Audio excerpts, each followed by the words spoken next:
Qalu subhanaka la ilma qawli. Alhamdulillah, puji syukur kita berikan kepada Allah Subhanahu wa taala yang telah memberikan kita berbagai macam nikmat, mulai dari nikmat iman, nikmat Islam, nikmat sehat wal afiat, sehingga kita dapat melaksanakan kewajiban kita untuk salat subuh berjamaah pada pagi hari ini. Salawat serta salam marilah kita aturkan kepada baginda alam, baginda Nabi besar Muhammad sallallahu alaihi wasallam yang telah mengantarkan kita selaku umatnya dari zaman kegelapan hingga ke zaman yang terang dengan ilmu pengetahuan. Yang sama-sama kita hormati guru kita Muhammad Ustaz Haji Muhammad Qasim, yang sama-sama kita hormati guru kita Ketua DKM Masjid Jami Al-Ikhwan Muhammad Ustaz Haji Mursyad SAG, dan asatiz yang hadir Muhammad Ustaz Haji Muhammad Amin, Muhammad Ustaz Ahmad Sabiani, dan Muhammad Ustaz Haji Zainuddin, dan tokoh masyarakat serta RT yang hadir pada hari ini yang tidak dapat saya sebutkan namanya satu persatu, namun tidak mengurangi rasa hormat dan takzim saya. Sebelumnya saya mengucapkan terima kasih kepada Ketua DKM atas kesempatan yang telah diberikan, karena mungkin masih ada yang lebih pantas untuk memberikan tausiah, akan tetapi saya diberikan kesempatan untuk berbicara di depan. Dan mudah-mudahan nanti dari remaja-remaja yang lain akan timbul yang lain untuk bisa maju ke depan dan memberikan tausiah dan memberikan menjadi teladan bagi yang lain. Para jamaah sekalian, saya berdiri di sini bukan ingin memberikan ilmu atau menggurui, karena masih banyak guru-guru kita yang lebih pantas untuk itu. Mungkin lebih tepatnya saya itu sharing. Ketika 1400 tahun yang lalu Nabi Sallallahu Alaihi Wasallam bersabda, yang artinya kota Konstantinopel pasti akan ditaklukkan. Sebaik-baiknya panglima adalah pada saat itu, dan sebaiknya pasukan adalah pasukan pada saat itu. Hadis riwayat Ahmad. Mungkin jamaah sudah mulai tahu ke arah mana akan saya sampaikan, arah mana yang akan saya sampaikan pada pagi hari ini, yaitu cerita tentang Muhammad Al-Fatih yang memiliki gelar penakluk atau Al-Fatih, dan masih sampai saat ini nama itu masih bergaul dan tidak dilupakan. Karena dalam sejarah kota Konstantinopel itu adalah kota yang paling maju pada saat zaman Nabi. Kota yang sangat megah, kota yang maju, kota dengan pertahanan yang paling kokoh. Maka Nabi pada saat itu berjanji atau memberikan berkata bersabda itu, kota Konstantinopel itu pasti akan ditaklukkan. Itu menjadi motivasi bagi umat Islam untuk menaklukkan Konstantinopel.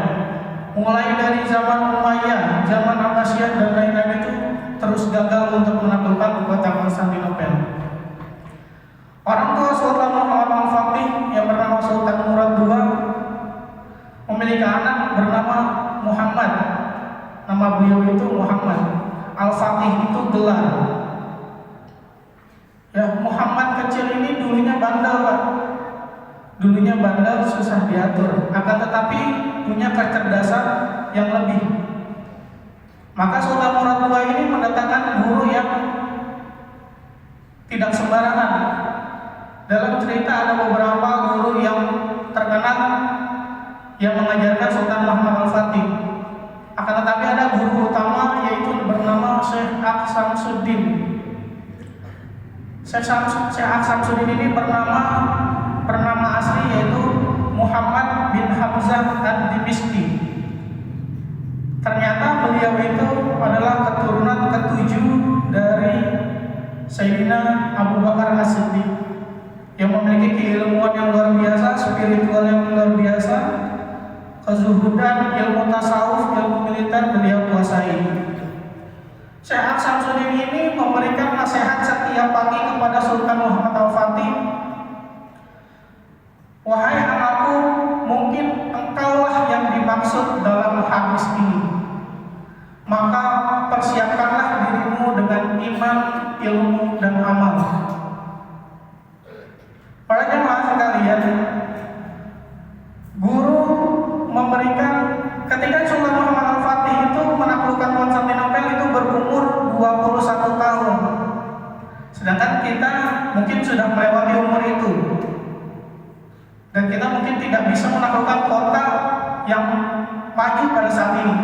Akan tetapi kita bisa mempersiapkan orang-orang yang bisa seperti itu.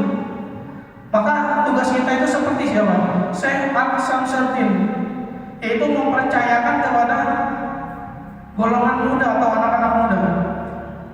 Sama seperti Indonesia pada saat ini itu menggaungkan Indonesia Emas 2045. Adik-adik kita pada saat ini yang ada di sini mungkin umurnya 5 tahun, 10 tahun, 15 tahun, tapi 2045 mereka sudah berumur 30 tahun. Jangan sampai Indonesia Emas ini menjadi Indonesia cemas, karena kita tidak mempersiapkan generasi untuk pada saat itu. Makanya alhamdulillah dari program BKM saya kemarin ketika raker diamanahkan untuk menjadi divisi remaja, saya mengharapkan dari jamaah untuk mengikutsertakan adik-adik atau anak-anaknya untuk mengikuti kegiatan Irmas, biar adik-adik atau teman-teman Irmas ini aktif di masjid. Dia dekat dengan masjid, dia dekat dengan organisasi, biasa mengatur sesuatu, agar nanti ketika di masyarakat dia itu tidak kaget. Balik lagi ke Sultan Muhammad Al-Fatih, ketika gurunya mengatakan seperti itu, kota Konstantinopel itu menjadi visi dari Sultan Muhammad Al-Fatih. Bagaimana cara menaklukkannya? Dan beliau itu bukan karena anak raja, tapi beliau tetap mempersiapkan, walaupun dia mempunyai privilege sebagai anak raja, tetapi dia juga mempersiapkan, tidak dengan leha-leha mentang-mentang anak raja gitu. Pasti gua akan jadi panglima, tidak. Bahkan pada suatu cerita ketika pemilihan imam sholat Jumat itu nggak sembarangan. Ketika pemilihan imam sholat Jumat pada saat itu, semua pasukan duduk. Ditanya kepada seluruh pasukan, siapa di sini yang tidak pernah meninggalkan sholat berjamaah semenjak akhir balik? Semua masih banyak yang duduk. Selanjutnya, siapa yang tidak pernah meninggalkan sholat sunnah? Udah mulai banyak yang awalnya berdiri, banyak yang pada duduk. Awalnya berdiri. Selanjutnya, siapa yang tidak pernah meninggalkan puasa sunnah? Mulai banyak yang duduk lagi. Dan yang terakhir, siapa yang tidak pernah meninggalkan sholat sunnah tahajud setiap malam? Semuanya duduk. Tinggal satu orang, yaitu Sultan Muhammad Al-Fatih. Bahkan untuk memilih imam sholat Jumat pun sampai seperti itu. Beliau itu bukan karena anak raja. Kalau misalnya dalam hadis atau dalam fatwa Arabnya mengatakan, laisal fata may yaqulu kana abi walakinnal fata may yaqulu hanada. Bukanlah seorang pemuda yang mengatakan itu bapak saya.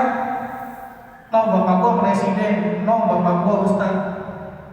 Jadi selalu membanggakan orang tua. Walakinnal fata may yaqulu hanada. Akan tapi pemuda itu yang mengatakan inilah saya. Ini loh prestasi saya. Ini loh akhlak saya.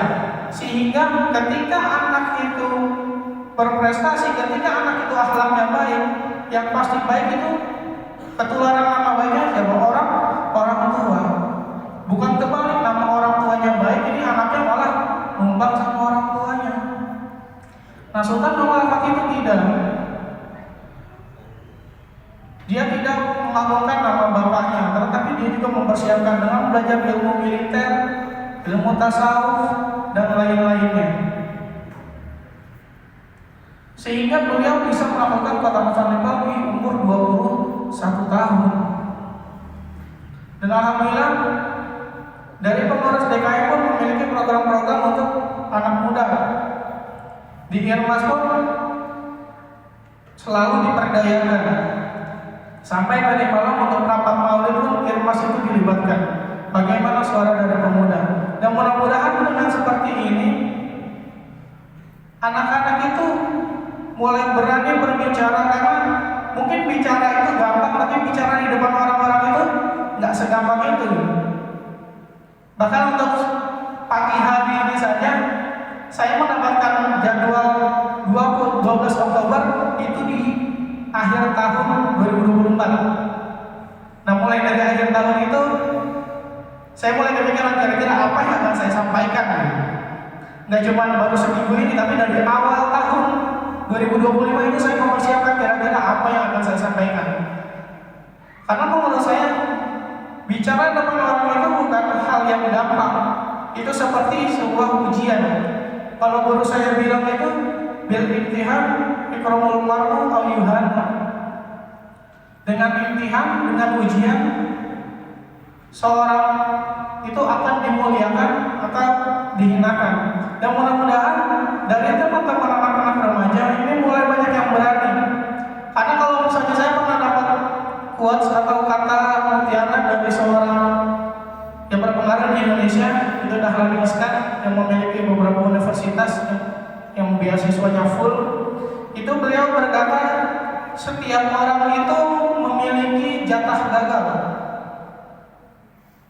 Setiap orang itu memiliki jatah gagal. Tapi kata Dahlan Iskan apa? Habiskan jatah gagalmu itu di masa muda. Kenapa? Karena belum tentu orang yang maju ke depan itu umurnya, walaupun dia udah tua, walaupun dia sudah menjadi orang tua, itu belum tentu bisa maju ke depan.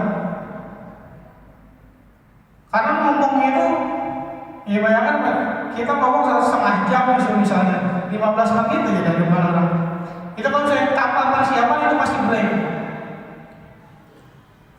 Dan makanya mudah-mudahan nanti di Irmas bisa untuk terus berkembang, untuk terus menghabiskan jatah gagalnya di masa muda. Jadi ketika masa tua sudah menikmati hasil. Dan kita pun tidak khawatir bagaimana di masa yang akan datang. Karena mungkin ketika nanti di masa yang akan datang mungkin kita udah gak ada,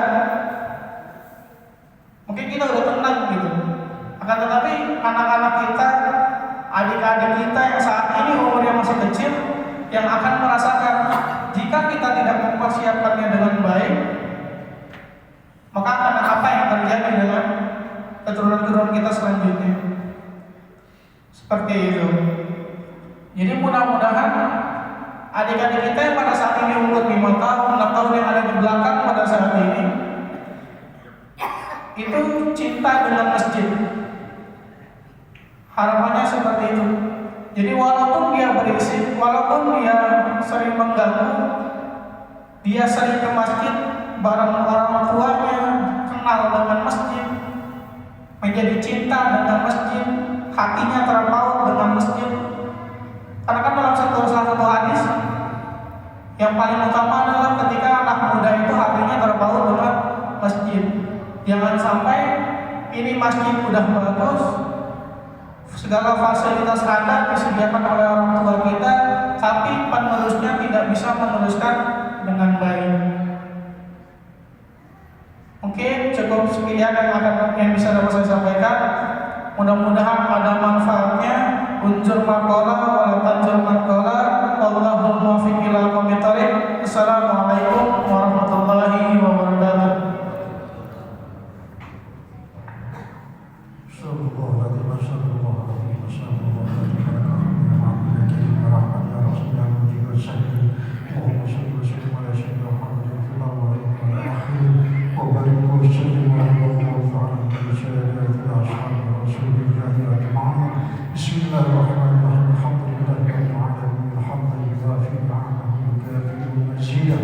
ربنا لك الحمد كما ينبغي لجلالك الكريم وعظيم سلطانك. وصلي وسلم على سيدنا محمد الفاتح لما والخاتم لما سبق ناصر الحق بالحق والهادي الى صراطك المستقيم وعلى اله وصحبه وقدره العظيم. صلي وسلم على سيدنا محمد طب القلوب ودوائها وعافيه الابدان وشفائها ونور الابصار ونيائها وعلى اله وصحبه وسلم. اللهم اغفر لنا ذنوبنا ولوالدينا وارحمهم كما ربونا صغارا ولجميع المسلمين والمسلمات والمؤمنين والمؤمنات الاحياء والاموات برحمتك يا ارحم الراحمين. اللهم يا ولي يا حي يا مذيع يا معاند يا رحيم يا ولي يا فعال انك بحالك قرارك وقدرتك عن سواك. اللهم انا نسالك الرضا والجنه ونعوذ بك من شقوتك والنار. اللهم ارزقنا متابعه رسول الله صلى الله عليه وسلم اولا واخرا وظاهرا وباطنا وقولا وفعلا وطاعه وعباده وعملا صالحا وحدا. اللهم احمنا بحياه العلماء واهلنا بموت الشهداء واحشرنا يوم القيامه في زمره الاولياء وادخلنا الجنه مع الانبياء عليهم الصلاه والسلام. في امه سيدنا محمد ومحمد سيدنا محمد ومسلمه سيدنا محمد. اللهم اجبر امه سيدنا محمد. اللهم انفعنا بما علمتنا وعلمنا ما ينفعنا والحمد لله على كل حال ونعوذ من كل حال من اهل النار. ربنا تقبل منا الدعاء انك انت السميع العليم وتب علينا انك انت التواب الرحيم. ربنا يا الله اتنا في الدنيا حسنه وفي الاخره حسنه وقنا عذاب النار. صلى الله على سيدنا محمد وعلى اله وصحبه وسلم. سبحان ربك رب العزه عما يصفون والسلام على المرسلين الحمد لله.